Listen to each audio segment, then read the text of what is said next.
when they're done with it. That's a good thing too. Y'all may not realize this, but some towns don't even have big old rock and roll clubs, so this is a nice thing to have. We've been playing a lot of theaters lately too, and I love theaters, but sometimes you just want people to be standing up and raising hell, you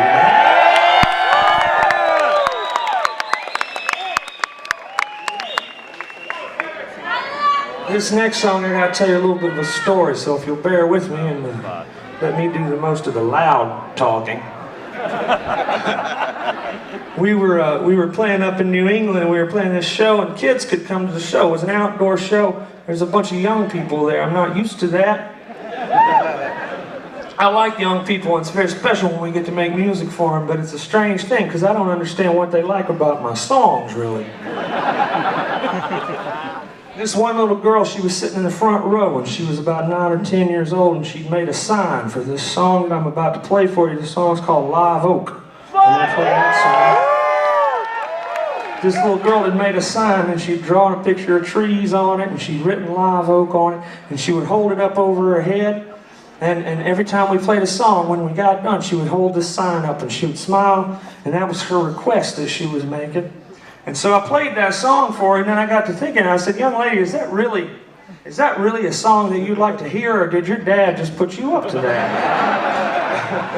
Because it sounds like something my dad would have done when I was a kid. She said, no, that's my favorite song in the world. I said, that's amazing. You would probably enjoy the music of Gordon Lightfoot. You should check him out. And you'd be the only 9-year-old girl in your class who had pictures of Gordon Lightfoot hanging up in your locker. They came up to me after the show, and her dad said, she's got a question she'd like to ask you. And I looked at the little girl, and she said, okay, at the end of this song, Live Oak, you don't ever say how the girl dies. How does the girl die? And I thought about it for a second, and it occurred to me that I had an opportunity right there. I could scare the living hell out of this little girl, or I could lie.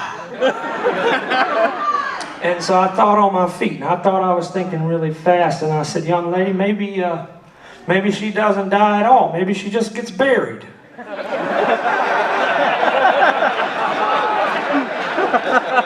That was the worst thing I could have said, I think. She made a face that only frightened and disgusted 9-year-old girls can make. Her dad said, that's going to be good for weeks of nightmares in our house. Thank you very much, sir. Anyway, here it is.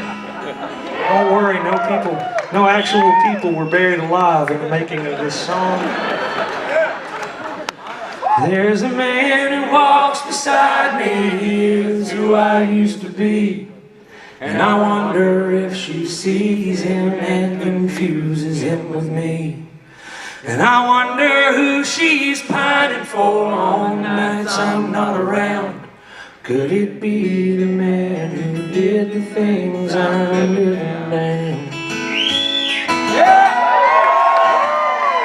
I was rougher than the timber shipping out of Fond du Lac. When I headed south at 17, the sheriff on my back. I'd never held a lover in my arms or in my gaze, so I found another victim every couple days.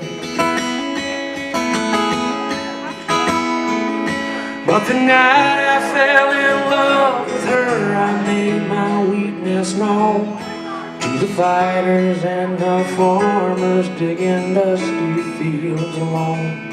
The jealous innuendo of the lonely-hearted men let me know what kind of country I was sleeping in.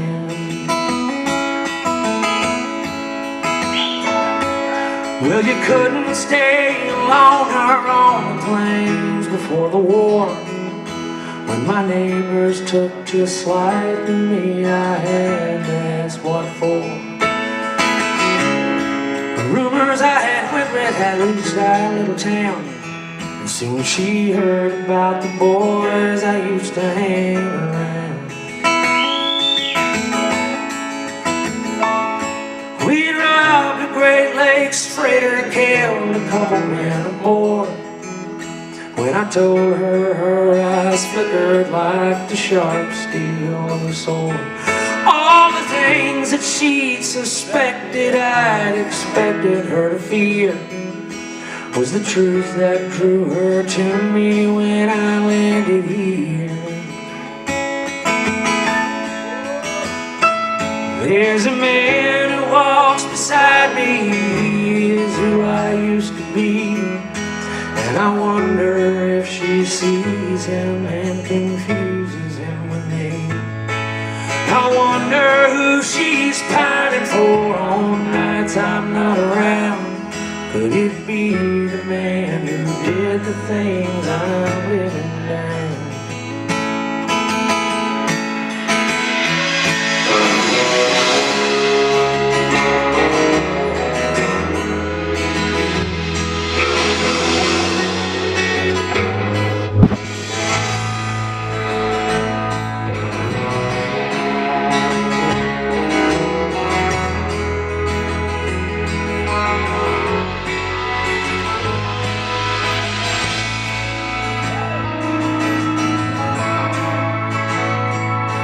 I carved her cross from live oak and her box from short-leaf pine, and buried her so deep she touched the water table line. Picked up what I needed and I headed south again. To myself I wonder, would I ever find another friend? There's a man who walks beside her, he is who I used to be, and I wonder if she sees him and confuses him with me.